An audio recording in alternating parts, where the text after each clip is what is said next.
Hello, everyone, and welcome to Riverside Theater's Backstage Chat, a podcast where we get to talk to some of the talented artisans who work on our stages. Led by producing artistic director Alan D. Cornell and managing director John R. Moses, Riverside Theater is the only professional theater on Florida's Treasure Coast. Today, I'm very pleased to speak with some of the incredible cast of our musical production of On Your Feet, the Emilio and Gloria Estefan story, which plays Riverside from April 9th through May 5th and is the last production of our 23-24 season. I would like to welcome Iliana Garcia, Miss YaYa Vargas, and Barbara Bonilla.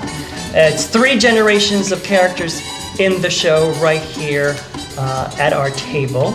Barbara and YaYa, this is your first time at Riverside, so welcome. Thank you. You are now family. Thank you. And we welcome back Iliana, who's already family. She was here in our production of Evita in 2019 with the same director, Yes. Marsha Milgram Dodge, and we're so excited to have her back and you back and add you two to the family. And what an incredible creative team we have in this production, including Maria Torres doing the choreography. Just phenomenal, and I'm so excited personally because it's also part of my story, my Cuban heritage as well. So I'm thrilled to be able to share Gloria's story with everyone in the community. So welcome, bienvenidas. Gracias. For those who are unfamiliar with Gloria Estefan, there could be one or two. Can someone give me a little synopsis of what the show is about? What will we hear? What will we see? I can go.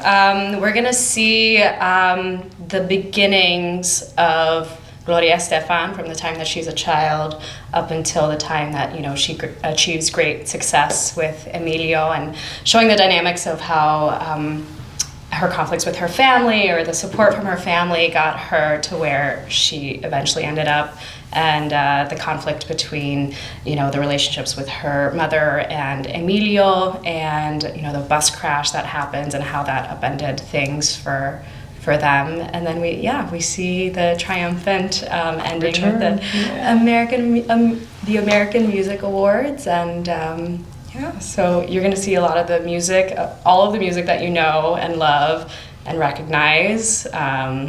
Conga, Get on Your Feet. That's wonderful. And I'm sorry, I should have let our listeners know that Iliana's playing Gloria Estefan, and YaYa is playing Gloria's mother, another Gloria Fajardo, and Barbara is playing Gloria's grandmother, other Gloria's mother, Consuelo. So it's the 3 generations of this one family. And we do want to include Emilio in this because it's part of his story as well. But we'll focus on you 3 right now. The show is a love story.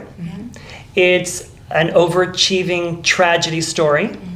It's a success story. And it's a story of the American dream, of someone from another part of the world coming and being the incredible successes that America can foster them. So getting into the story itself, Gloria is a very shy person. She's very academic. She is storied in the sense that she likes to tell stories maybe through songs, but she's sort of a storyteller. And her mother, which is played by YaYa, is a very educated lady. She had a PhD in Cuba, but when Castro came to power and the family emigrated to the United States, fled Cuba, YaYa, your degree meant nothing, did it? As we were leaving Cuba, I'm telling the story as Gloria Fajardo, as we were leaving Cuba, the officials at the airport found my PhD in my suitcase and said, "You want to leave this country? You can't take your education with you." So I lost my PhD just trying to save my family to go somewhere else for a new life, for safety. And so I can imagine that hurt her, all those years of schooling and not being able to have that to fall back on when she comes to the United States, and then having to go back to school And yeah, it couldn't have been easier. But she definitely played between the dynamic between Consuelo and Gloria Fajardo was good cop, bad cop. Consuelo was very much pushing Glorita, young Gloria, to pursue music, to fall in love with Emilio, and me being the stoic mother, protecting two sides, resenting the fact that I missed my opportunity as a child, but then also wanting to protect my daughter the way my father tried to protect me, so projecting onto her. And that's an important part. You had the opportunity. Consuelo had the opportunity for Glorita, for Gloria, Big Gloria, not Glorita. Gloria. In Cuba, you were going to be what? Yes, 20th Century Fox asked us to sign a contract because they wanted to use her voice as the Spanish version of Shirley Temple. So they wanted to fly her from Cuba all the way to Hollywood, and my husband put his foot down and said, no, we're not doing this. The family comes first. We're not raising, in those days, a gypsy or a tramp to follow this type of career. And that was the end of that. And then do you think that now with Glorita, little Gloria, you have a second chance? Yes, and I see her gift. I'm sure her mother does too, but it's very hard to her to push that wall back or that wall down, but I see it in the second generation. I'm not missing my chance in pushing this girl to where I think she's going to be big, and she's going to be something very big in the United States, and she's going to be a star. And I push back on my daughter, and then I push Glorita. I'm the typical stage mom, right? As it will. But then Gloria Fajardo is not only struggling with this fact that she has to start her education again, but she's also struggling with the fact that her husband cannot be of service, cannot help, because little Gloria Estefan in this case, is taking care of the dad because he's ill. He's ill because when he came back from serving in Vietnam, he was exposed to Agent Orange and then came back and was diagnosed with multiple sclerosis and all sclerosis, right? Yes. Yeah. Thank you, mi familia. With multiple sclerosis, and so now him being the primary breadwinner, not being able to work, now what I was doing while he was away was taking care of the home, taking care of the family, being the matriarch of not just my home, but of the community, because we were in a community of transients from, or people that came from Cuba to start over in the United States. And so now I have to go back to school, I have to go to work, and Glorita, who's just about 14 years old, I put the responsibility and the pressure on her to help me.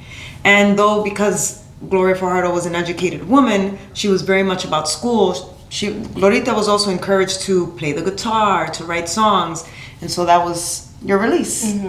And growing up so fast. Gloria had to grow up very, very quickly, becoming like a primary care provider, basically, for her father and her sister, her younger sister, who was, who was very little at the time. So growing up very quickly, I think, prepared the way for like having the maturity, I think, to be able to like go on this journey and to succeed, and the strength, and the resilience, like to really be able to push past, because that's hard enough, being a caregiver, and then to then like find the independence and the strength to and still being a great student, getting good grades. Gloria got her degree. She in psychology. majored in psychology. That's great. So. And growing up, talking as the characters in Miami, which is lots of Cuban Americans, so it's supportive, but yet it's still in a different country. And so while Miami is part of the United States, it also is separate, because still the country itself isn't necessarily fully embracing the immigrant at this point, speaking a different language. The music is different. What's this beat? What's this salsa? So there are a lot of little obstacles that you all have to go through in your each generation. And Gloria, with regards to the music not being accepted by the record producers at that time, and how she and Emilio had to fight to make sure that their music was played, and not only for people to hear, but also as something that you want to uplift your heritage. And also as a Cuban American woman. Yeah. Because a woman was not a lead, right? A lead singer heading a band, right? Gloria Estefan and the Miami Sound Machine eventually. Right. So that was also an obstacle. Right. Culturally, in gender, and So this musical really tells the whole story of Gloria and Emilio getting together, the difficulties, because Gloria Fajardo, like you mentioned before, didn't accept him. Oh no, I was very protective. I didn't want her to. First of all, he's a musician, and musicians have a reputation for being womanizers and being aloof and being all over the place. And so I didn't want my daughter to go through that. I didn't want her to feel that pain, because I also was a performer in Cuba before I came to the United States. Right. So I knew about that culture and that lifestyle. And so she's only 17 years old when she meets him, and for a few years before she goes off on tour, I'm like, I'm not convinced. So yeah, I gave him a hard time. And what sort of changed that dynamic? The accident. So years So later. it took a lot of years for A lot of years. And the accident with regards to what made her change her perception that just a musician. I was waiting for the other shoe to drop with their relationship and this career of pursuing music, and I was just waiting for the day that he would turn around, even after they got married, even after they had my grandson, waiting for the day that he would turn around and be like, me enamoré de otra, me voy. Right. I fell in love with someone else, I'm leaving. And so when Glorita has her accident and I go to the hospital and I see how he's caring for her, how he's taking care of her, how he's by her bedside, how he's making sure she's okay and she's healing and he's there in the healing process, that's what changes my mind about why this guy is sticking around. He's here for the long haul and he loves my daughter. So for so many years to pass between me giving him a hard time and this tragedy that happens, and from what I've read, they became like the best of friends after the accident. Right. So it's wow. You hear it and it doesn't sound like a true story. It sounds like something you're reading in a soap opera book. But this is their life. Their life. But Consuelo was Consuelo supportive from the beginning. right away, because I knew she was talented. I could hear her beautiful voice, but I didn't have the means. We didn't have the means to try and get her to the next level. But once I met Emilio or connected with Emilio by other friends in the community, I said, that's it. This is my golden goose to give to my granddaughter so she can have the life that I envisioned for her.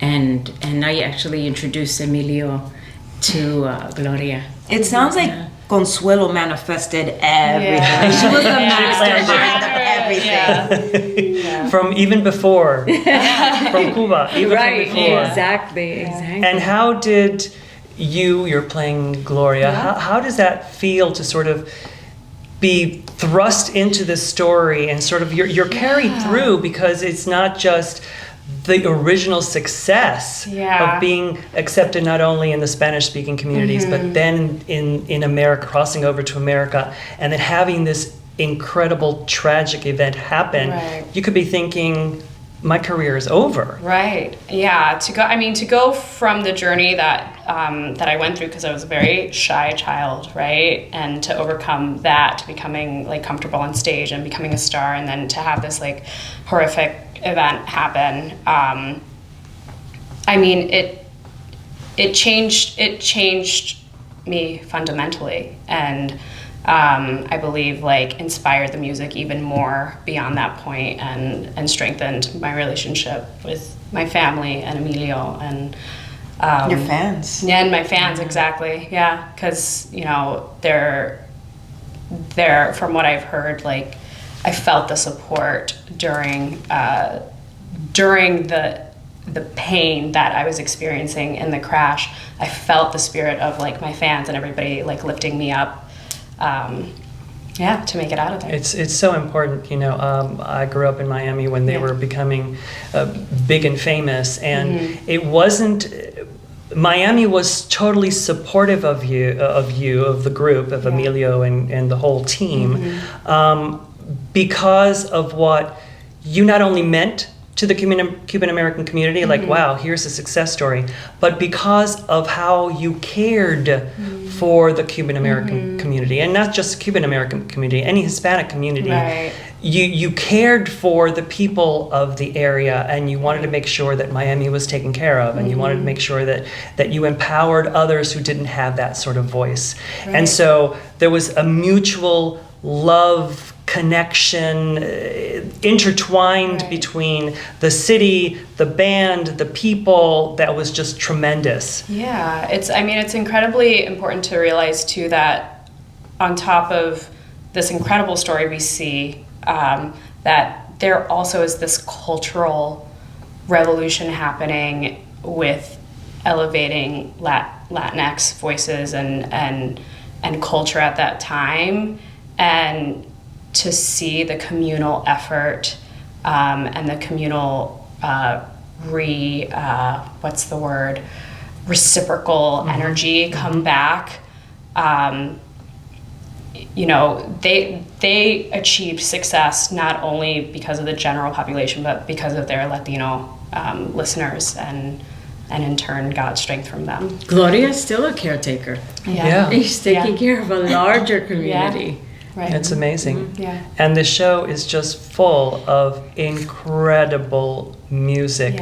Performed live with a band. There'll be tremendous dancing. Like I mentioned, Maria Torres, the choreographer. You know, the dance routines are going to be fierce. A lot of dancing. A lot of dancing. A lot of dancing. You've just been rehearsing for about a week. Is there a song that sort of sticks out in your mind that's a favorite, whether Gloria sings it or not?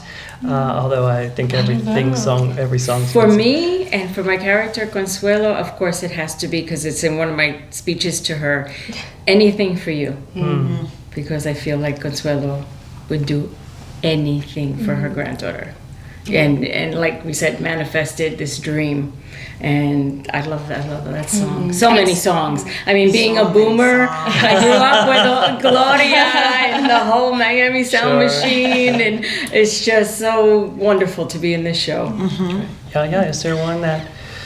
Well, I'll tell you the one that's difficult for me to listen to, and also because I have to sing it, and it's the song that Emilio and I sing while Gloria's laying in the hospital, If I Never Got to Tell You. And it's about, if I never got to tell you how proud I am of you, how much I am living through your dreams that you're fulfilling. And then at the end of the song saying to Emilio, you know, I regret the way things happen.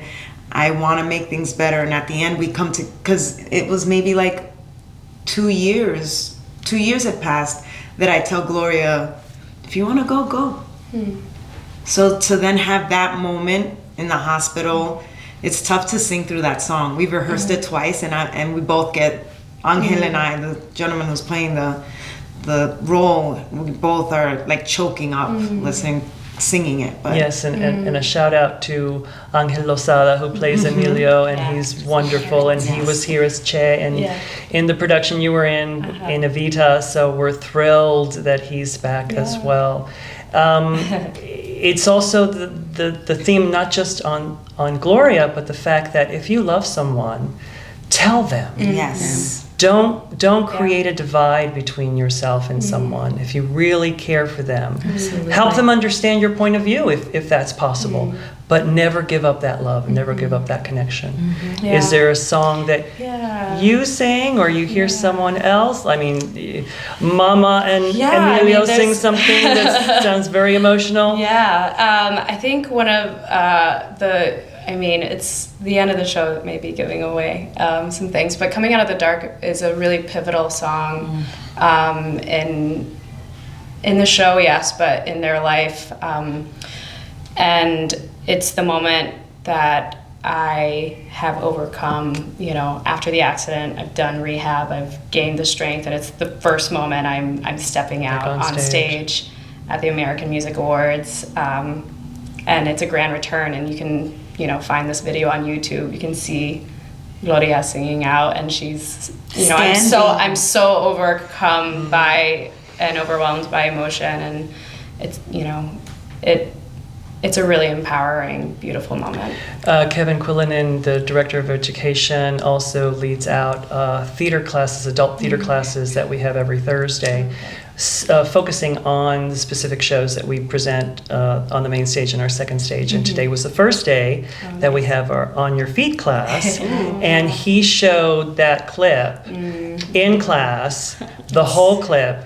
And I can tell you there was not a dry eye in that classroom, because everyone felt the emotion of doing it, you know, overcoming life-threatening, career-ending situation and triumphing. And if anything, it's like, never give up. That's right. Let it be a hope for anyone, no matter what is in your life. Never give up. Absolutely. Gloria, you've been a fighter all your life. All your life, and you fought through that. And I remember the clips, the news clips that, you know, maybe she'll make it, maybe she won't. She's going in for this big spinal injury surgery, and fighting through, and her workouts, and you know, it was big. It was big news. I love how we each picked the slowest songs and heartfelt songs. There are some upbeat songs. The rest of the show, we promise you, are upbeat. Yes. People, you're going to be singing and dancing. Absolutely. Yes. If there's not a conga line going out to the lobby, We want everybody dancing. the Right. opportunity. We want everybody dancing. So it's going to be a phenomenal show. But let's get to know just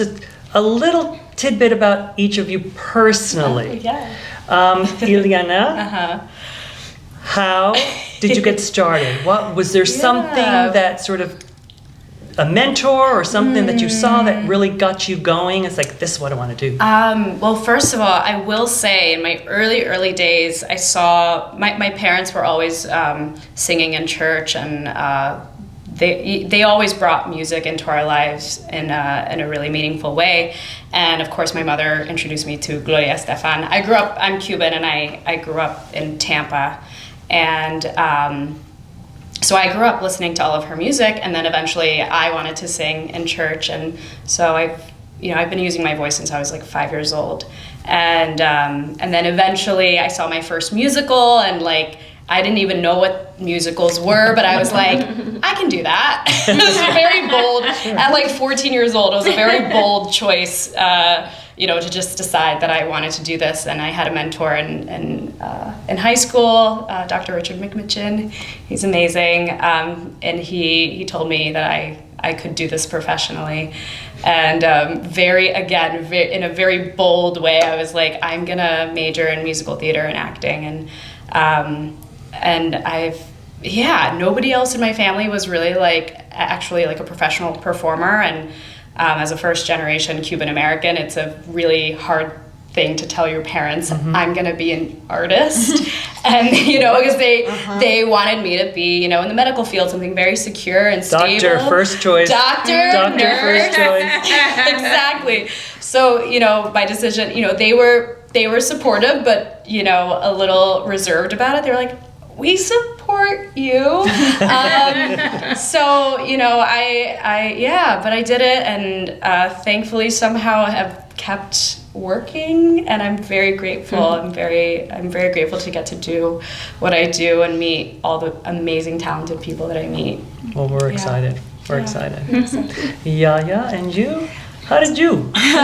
Well, same as Iliana, I started using my voice when I was 4 or 5 years old, and the radio is what carried me through. I'm the youngest of 5, the next oldest being 9 years older than me, so there were big age gaps. And so my mother, I always would hear her sing in the background, but she wasn't outwardly a singer. So I think I got my voice from her. But no one in my family pursues acting or singing or anything like that. I knew at a young age that's what I wanted to do. So I would join school choirs. I would put myself in programs because my mother was not about it, so I would forge her signature for choruses and stuff. And so I went to the High School of Performing Arts, LaGuardia High School, great. and so that is definitely what made me want to just do it professionally. But I still went to college to make everyone happy. I got a degree in media communications with a minor in musical theater. Perfect, yeah. That was my way of rebelling. Yeah. And so got into the music industry, joined DLG Dark Latin Groove, touring the world, and just been doing theater and did musical theater in college. So I've just always dipped my toe and still had like a stable job, but for the past few years I'm just like, no, we're gonna do this all the way. And thankfully I'm here with all of you. Yeah, well, we're excited to have you. Thank you. Yay. And Barbara? Well, my family was from Havana, Cuba, both sides, and my grandmother was a professional actress in Havana, Cuba. In fact, her theater, Pirje, I think I'm saying it right, was right across from the Capitolio in Havana. And in fact, I have her headshot. She was a professional actress from the 30s, 40s until 1955. We all know what happened. And they came to New York, not Miami. They wanted to come to New York. My first experience of loving acting and singing and dancing was my grandmother wanted to become an actress in New York, but she didn't know the language.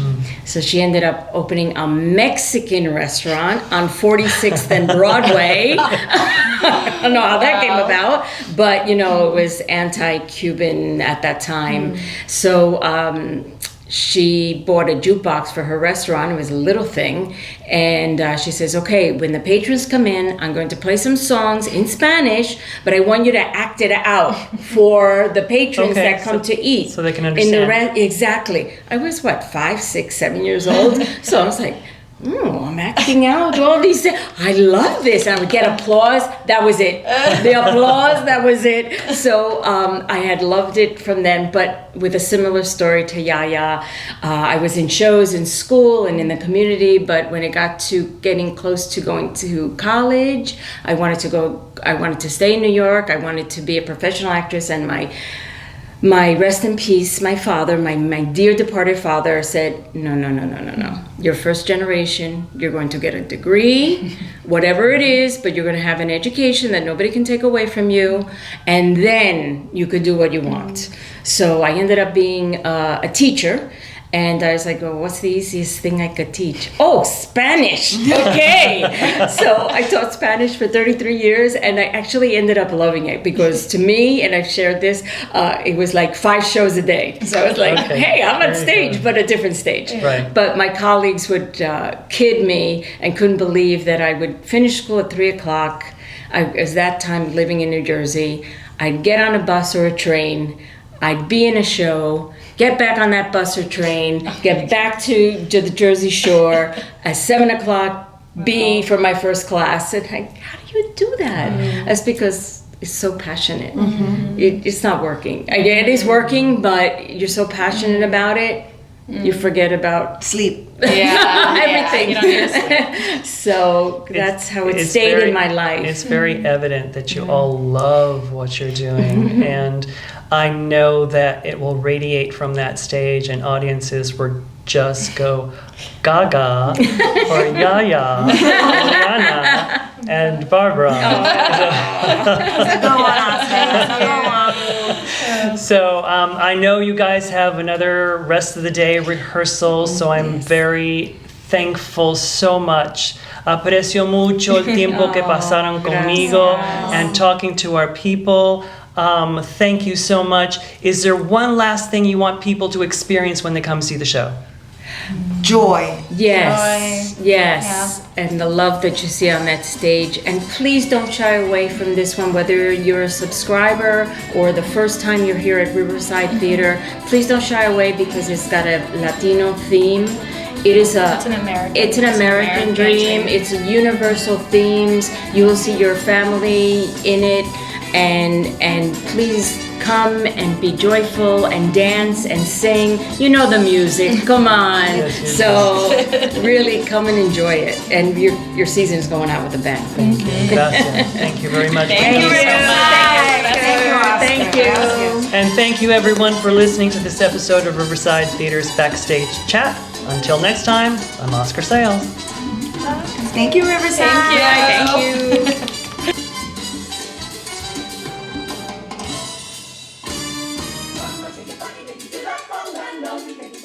Any moment, come on, shake your body, make you feel like all night long. Make you brace up any moment.